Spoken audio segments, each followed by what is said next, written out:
Hey guys, how's it going? Hope you're doing well. My name is Crown, and today I'm going to read you some very interesting stories that I hope that you're gonna love. And now, without further ado, let's go!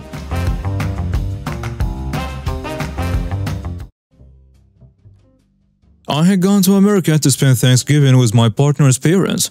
Long story short, there was some visa issue we were notified about at check-in. Not by the airline, which meant she had to stay behind in America. This blindsided us both, and we were told it can be up to 6 to 12 months before we could see each other again. Needless to say, I was not in the best state. I'm also disabled. I get through TSA, and I'm such a mess that they have to help me through it while trying to calm me down. While at the same time, I'm now violently tearing up, feeling shame at not having more restraint. I get to the gate to find all the seats are full and some are sitting on the ground, and it's 90 minutes until boarding. It should be noted here that I have a fold-up cane but don't like using it, but if I'm made to stand for long periods, I get it out. Anyway, I notice that two seats next to a couple with two kids playing on the floor has bags on it, essentially taking up the entire row. I make my way over, note I have a visible limb, and still trying to control my crying, and ask the woman if I can sit in one of the seats, and she says, "No, cause my kids are sitting there." I apologize and make my way over to a wall to lean on and get my cane out. 15 minutes goes by and one of the airline staff at the gate keeps looking at me. She was great. She told people trying to board before their section was called to sit the hell down. She gets up and talks to the woman, then goes over to me and says, "I'm so sorry to ask this, darling, but I can make that lady over there give up one of the seats, but she claims that you didn't walk with a limp or use a cane till after you asked her. I just wanted to ask what your disability is. Sorry to ask." I explain I can't show it without taking off my pants, but I give her permission to feel my thigh, which has a massive chunk removed from a combat-related injury. She thanks me, says sorry again, then makes the woman give up one of her seats for me. A couple minutes later and the woman is pissed. She snaps at the father to wait there with the kids and storms off somewhere. A couple minutes later she comes back with airport security. They tell me to get up to have a talk because she claims I made threats against her kids. Now we're all sitting right by the gate desk, so the same lady shuts this down as soon as she can and says I was in an inconsolable state when I arrived, and the woman is just mad that she had to give up a seat and that she's not seen me even speak a word to the couple other than just ask to sit down. The gate worker asks the guard to stay for a bit while she makes a call. The woman goes and makes a call at the desk, comes back over, then informs the family that they are no longer welcome with the airline and you will not be traveling with us this evening. Then this scene happens. Family escorted away and I compose myself and we line to board. I show them my ticket on the plane and she says, "Oh, you're that gentleman that was harassed. We can't upgrade your seat, but we have decided to move you to a whole row by yourself." By this point I've calmed down, but as soon as the plane starts taxiing, all hell lets loose again. At this point I have no control and I'm pushing the pillow into my face to stop the noise. The flight attendants incorrectly think this is because of the incident, and I explain why I'm actually crying, and they get me an extra blanket and some other bits and pieces later on, like extra hot food and free scotch to try and help me sleep. Actually no, I wasn't going to say the airline, but they deserve it. So I want to give a shout out to Air New Zealand. You have done me right for over 10 years, and you truly went above and beyond during the worst 16.5 hours of my entire life. I used to work at a Tex-Mex restaurant. You know, the ones that charge like $12 for a taco? I had a customer come in and she asked for 2 quesadillas that were gluten-free, cheese-free, vegan-free, hell, I don't know, everything else free. I told her everything we normally put on it and she said no to everything. So basically all she wanted was our gluten-free wrap with lettuce and tomato. Okay, that's fine, but if I put this like that into the system, it will be $12 a piece. I can just get you a lettuce wrap with tomato and it will be $2.25. I was even going to heat it up a little, the bread for her. I tried 2 times to explain this to her and she interrupted me and said, I know what I want. I want the quesadilla this way, and if you can't understand this, then go to the manager. So I understood her, got it made the way that she wanted and brought it out. She gave me a smirk and was like, see, I knew you could do it. That made my blood boil and I was in shock that she was so dense. Once the bill came, she grabbed it and before I could walk away, she yelled, excuse me? So loud the surrounding tables all stopped. Yes ma'am, what can I help you with? I asked. Why the hell is it $24 for my 2 quesadillas? Because the price on the menu is $12 each. Yeah, but I didn't get any of the included items. Yes, but you ordered 2 quesadillas. Therefore, that is what you got charged. She of course spoke to the manager, who sided with me, and the lady ended up paying her bill, the full $24 for those quesadillas. I did not, however, get a tip. This happened about a year ago, but it still makes me laugh to this day. Our cast: the awesome Hot Topic employee, awesome GameStop employee, me, the bonafide nerd, and the idiot Karen. It was actually on Black Friday, which I needn't tell you brings out all the Karens. However, it had been a surprisingly Karen-free night/day right up until my group went to the mall. I was out with my mom, my dad, my aunts, my uncle, and my grandmother. After spending some time out at a shopping complex elsewhere, we decided to go to the mall and do an escape room because what person that's been up since 3 AM and is surviving on energy drinks doesn't want to do that? All joking aside, it was a really fun way to end the day. But this is an I don't work here lady story, so of course we need the twist. When we got to the mall, we discovered that they were going to need some time to prep the escape room, because some people had just come out of it and they needed to reset the puzzles. Fair enough, we decided. So since we all had phones on our own, we decided to give them my mom's number and they would text her when the room was ready, and she would text the rest of us. Since Hot Topic and GameStop were both close by, I decided to go do some browsing. See if any shirts from my favorite anime or games had come in at Hot Topic and see if GameStop had any games I wanted for my new PS4. I went to Hot Topic first and noticed my Hero Academia keychain was one of my favorite characters, Kirishima, on it, and mumbled about how I wished the poor boy had more merch and popularity. One of the workers happened to overhear me and commented that she wished the same, and how sad she was that people only really paid attention to the guy to ship him with certain other characters. We kept talking about this particular anime for a while, and then she had to go stock shelves. So I continued my browsing. As I was looking at the jewelry, I happened to hear an "excuse me, can you please help me?" But ignored it because I don't work here. I mean, I kinda look like the kind of person who would work at a Hot Topic, since most employees there tend to wear video game/anime/band shirt and lanyards with various pop culture themed buttons on them. But those lanyards will always have a badge at the bottom saying staff or whatever their position at the store is, but I didn't have any such badge. I was wearing a My Hero Academia t-shirt that I had bought the previous month. Jeans, a heavy blue coat, grey and black sneakers, a Hufflepuff baseball cap, and a 2018 graduate lanyard that I think I got from the dollar store, with buttons from various games and shows, mainly Pokemon, all over it, and my library card and a thumb drive attached at the end. Anyways, in comes our idiot Karen. Karen walks up to me as I'm looking at the jewelry and grabs my wrist, basically forcing me to look at her. Now, you wouldn't know this about me unless you were close to me, but I hate being grabbed by the wrist. For me, it's almost the same thing as slapping me. I should also mention that while I don't do that much martial arts, I don't know how to get out of a headlock or a wrist grab. So I instinctively do the right move to pull my wrist away. Because Karen was pulling so hard she actually fell backward and landed on her butt. The following conversation ensued. What the actual hell? Look lady, I'm sorry but I really don't like being grabbed by the wrist. Someone grabbing me by the wrist is the equivalent of being slapped to me.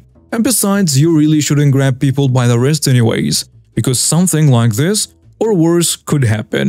You never know what might make someone uncomfortable or make them lash out.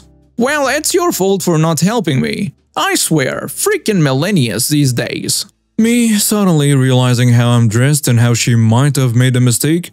Oh, I'm really sorry, but I don't work here. I'm just a giant nerd. Oh, sorry then. If it isn't any trouble, can you tell me where to find the insert anime character that I can't remember here? Funko Pop. I'm really sorry, the Funko Pops are all along the back wall of the shop, but I don't know how they are organized or where that one will be. I guess my suggestion would be to look along the wall, and if you can't find it, then ask one of the employees for help. The easiest way would be to ask the person at the counter or look for someone with a badge that says staff on it. Our idiot Karen walks off to look for her Bob figure, and I think I've dodged a bullet and finished my browsing before heading to GameStop. Since my mom hasn't texted me yet, I think I was pretty reasonable with the lady, given that I was running on about 3 hours of sleep and 2 energy drinks, yet didn't explode at her. How naive I was to think this was over. I got into GameStop and decided to put my lanyard in my purse, since the thumb drive on it is what I used to back up all my school assignments, and I really can't afford to lose it. This is somewhat important later. Anyway, I get to browsing their PS4 selection and find a few games that I want, and ask the employee at the front if he can hold the games. Those being World of Final Fantasy, Persona 5, Nathan Drake, Uncharted Collection, and Stardew Valley Score. For me, he asks how long he needs to hold them, and I just give him the date I get paid, since it's easier that way. He says he won't be able to give me the Black Friday prices in, but I reply that I'm okay with that. GameStop regularly has pretty decent sales, so I'm not worried about cost. I get the text from my mom saying our escape room is ready, but as I'm heading out I notice that some of the games got left on the floor by jerky customers too lazy to pick them up. This is a pet peeve of mine, so I decided to be nice and at least place them on a shelf, since I had no idea where they were originally. Keep in mind that the GameStop uniform is nice slacks and either a black polo with the store's name and logo on it, or a black t-shirt with the store's name and logo on the front, and an ad for the reward program on the back. Again, I'm in an anime shirt, a heavy coat, jeans, sneakers, and a baseball cap. Insert idiot Karen here. Karen spots me and rushes over. Oh, so this is where you work. It's so nice to see a friendly face. I'm looking for a PS4 game, but I pretty much never come in here, so I have no clue where to look. I don't work here either, and I was just about to leave. Don't lie. I just saw you put those games away. Well, my dad used to work in retail, so I have an understanding of how hard it can be. I put those games back on the shelves for its console because it's a pet peeve of mine and I wanted to help these people out.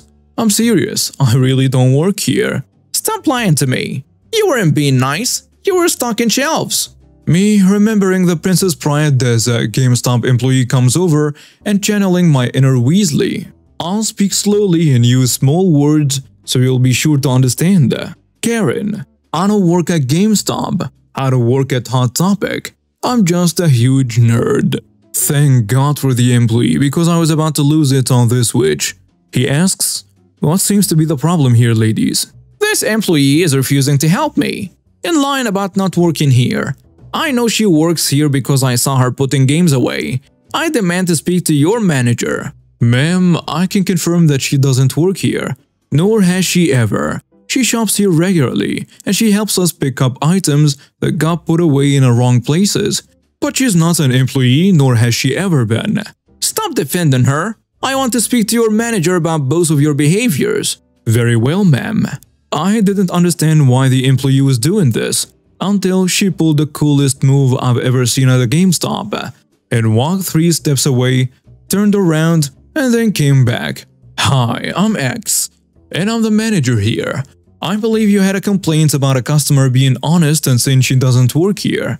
Karen's mouth drops open in shock and embarrassment, and then right as she goes to speak, the manager interrupts her. Ma'am, if you'd stop running your mouth for about 5 seconds, you'd notice that this young lady isn't wearing our uniform. GameStop employees are required to wear slacks with either a black polo with the company name and logo, or a t-shirt with the company name and logo on the front and information about our rewards program on the back. We also wear lanyards with badges that say staff on them.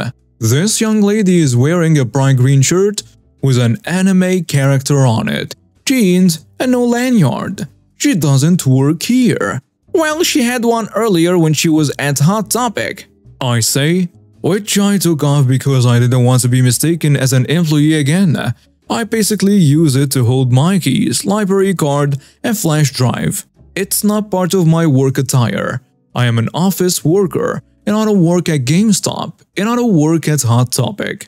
Before Karen gets another word in, I look at her with the dirtiest glare my baby face can muster.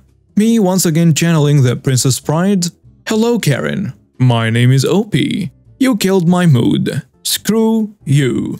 As I'm walking out of the store now, she goes to open her mouth, but I turn and glare at her again. And if you see me at Mythic Escapes, I don't work there either. If you ever bother me again, I will consider it harassment and call the cops on you. Thankfully she did, then my family had a field day with the story I told them later. I actually went back to GameStop later to get my games, and it turns out that the lady freaked out when I pulled the Inigo Montoya line, because her name actually was Karen. I had to make a parts run for the husband. The parts store is in a strip mall. The strip mall is U-shaped. There is a main road that runs one way from the entrance to the exit. The parking for the mall stores is one big parking lot. The parts store, the tire store, the oil change place all have their own parking lots, separated and surrounded by a low wall. So as you're exiting, there is a 2-foot wall all along your passenger side except where the entrances/exits are for those 3 stores. Also, once you get to a certain point at the exit, there is the same type of wall to your driver's side. The exit is right turn only with a high curb to make sure you only try to turn right, along with a high median to prevent left turns and to prevent people coming in the exit. This leads to a short side road with a light where you can then turn left or right onto the main road safely. Just as I reached the point where there are walls on either side of me, I realized there is an Escalade heading straight towards me. I stopped immediately. Behind me is this big dually extended cab truck. I'm stuck. The woman in the Escalade lays on her horn and uses her hands to motion for me to move back.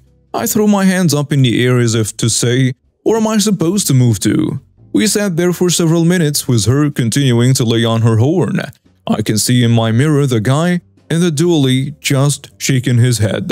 Finally, she got out of her Escalade and marched herself up to my car. She immediately started screaming at me to get out of her way. She has an appointment at the oil change place. She's running late and this is the easiest way to get there. I don't even know how she was able to get into the exit without running over a high curb, the high median, or coming down the wrong side of the road. I didn't even engage her. I just shook my head. The man in the dually got out and advised her he had called the police and she was 100% in the wrong, so maybe she should figure out how to get out of her way before they arrive. She then started screaming at him that if he would just move, she could. He said there is a lion trying to get out. He can't go anywhere either, so she needs to back up and get out of the way. The police showed up and she immediately started screaming at them to make me move. I am blocking her getting in and making her late for her appointment. He asked for her license and registration.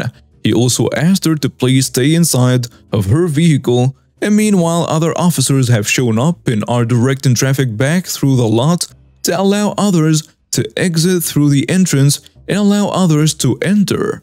The dually guy and I are asked for our IDs to give witness statements. Not that they are needed obviously, but it's mentioned she's getting a ticket for driving the wrong way on a one-way street. Usually this is a minor traffic violation with a fine unless there is an accident, but since she's made such a scene and caused such a backup, they have a level 2 violation. A few minutes later, the first officer asks the woman to step out of her vehicle, As soon as she does, he tells her to put her hands behind her back. She's under arrest for driving while suspended. Having caught her name, I looked her up, and she had a pretty long list of dumb violations that led to her suspension 5 years ago and several probation violations for driving while suspended. She's now looking at another probation violation, probably an added 10-year suspension and a habitual traffic offender. And now we have reached the end of today's stories. Thank you for watching and see you next time.